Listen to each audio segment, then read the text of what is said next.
Почитувани граѓани, почитувани медиуми.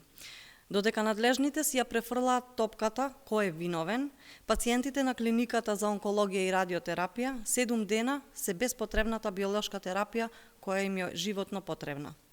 Ова е вистинска хуманитарна катастрофа која е резултат на крајно аматерскиот и неорганизиран пристап на власта. И наместо решенија за пациентите, за граѓаните, ја слушаме власта со изговори. Комплицирани биле административните процедури, немало време за регистар за лекови, зголемен бил бројот на пациентите, до последно каде директорот на Фондот за здравствено осигурување, на кого му требало време за нешто да сработи. Дополнително, Клековски се правда дека една од причините за недостиг на биолошките лекови е укинувањето на дозволата на директорите да ги набавуваат овие лекови на реверс. Па ако цела 2024 година не се земале лекови на реверс, што се чекало до сега? Зошто не се реагирало порано? Зошто не се направил план за набавки? Зошто се дозволи да се доведе во прашање животот на онколошките пациенти? Овие изговори се недозволиви во услови кога е во прашање човечки живот. Дали власта знае дека животот на пациентите со метастатски канцер е загрозен и зависи токму од оваа терапија?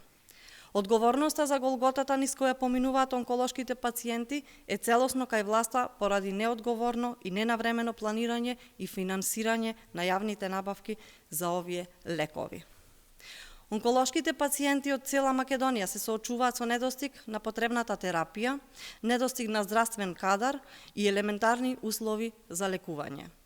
Овој колапс што се случува на клиниката за онкологија и радиотерапија е уште еден показател за неспособноста на премиерот Мицкоски и министерот Таравари да одговорат на потребите на граѓаните и генерално на целокупниот здравствен систем.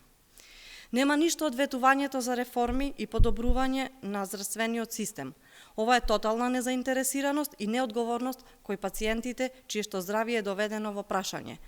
Додека во исто време бесрамно се трошат пари на мебел, коли, нови авиони и луксус. И сега решенијата што се спомнуваат дека преку донации ќе се обезбедувале лековите е срамна. Лекови од донации, а владата сака авион да купува и илјадници евра за шетање во странство да троши пари на граѓаните. Го повикуваме ресорното министерство и Фондот за здравствено осигурување итно да преземат мерки за обезбедување на потребната терапија за сите пациенти и да не ризикуваат со здравјето на граѓаните. Истовремено апелираме надлежните да преземат и мерки за зголемување на здравствениот кадар на клиниката за онкологија и радиотерапија.